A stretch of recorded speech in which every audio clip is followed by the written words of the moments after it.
আমি কি লিখছি? আচ্ছা কি পড়াবো তোমাদের বলো তো? ছোট সবাই বলো। ছোট থেকে বড়। না না, বড় থেকে ছোট সাজিয়ে লিখতে হবে, তাই না? হ্যাঁ। আজকে আমরা তাহলে কি শিখবো? বড় থেকে ছোট সাজিয়ে কিভাবে আমরা সহজে লিখতে পারি, তাই না? হ্যাঁ।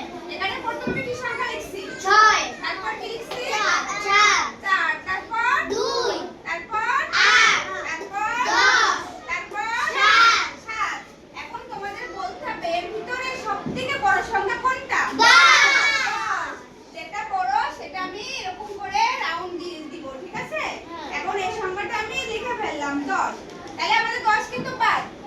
এখন কি বাকি আছে? 6 4 2 8 7। এখন বলবে সবথেকে বড় কোনটা? 8। Very good. আর আমি রাউন্ড দিয়ে দিলাম। আর এখন 5। এখন আর কি বাকি আছে আমাদের? 7। এরপর সবথেকে বড় 7। 7 কিন্তু তাইলে 5। আর বাকি আছে এই তিনটা সংখ্যা। 6। Very good. 6 আমি এখন রাউন্ড দিয়ে দিব। আর বাকি আছে 4। 4 আমি রাউন্ড দিব 4 5 2। শেষ। তাহলে তোমরা বুঝতে পারছো কিভাবে সাজিয়ে লিখতে হবে? Very good. আসো অমর, লেখো। লিখবে হলো সবথেকে, ধরো এর ভিতরে সবথেকে বড় সংখ্যা কোনটা লিখবে?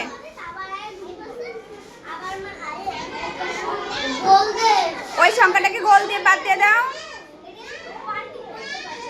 হ্যাঁ, ভেরি গুড, খুব ভালো হয়েছে। অর্থী লেখো। এবার সবথেকে বড় সংখ্যা কোনটা?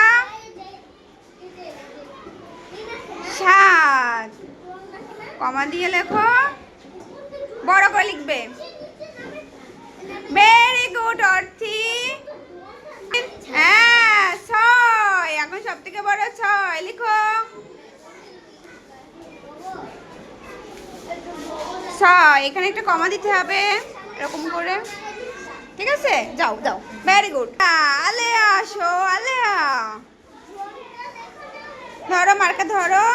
আগে রাউন্ড দিবে, এখানে একটা কমা দিতে হবে, এখানে একটা কমা দিব, এখানে লিখবে। এবার বলো সবথেকে বড় কোনটার ভিতরে? 5। দাঁড়াও আমি কল দিয়ে দিচ্ছি। 5 লেখো। 5। হ্যাঁ, ভেরি গুড। ধরো ফাহিম। এখন সবথেকে বড় কোনটা এগুলোর ভিতরে?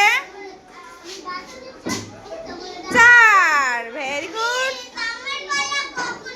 4। তুমি আসো, আশিক আসো এবার।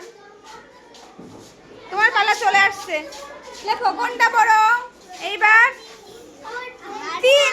আমি গোল দিয়ে দিচ্ছি, আমি গোল দিয়ে দিচ্ছি। 3 গোল দিতে হবে এবার। এখানে লেখো কমা দিয়ে, না নিচে লেখো, এই পাশে লেখো 3।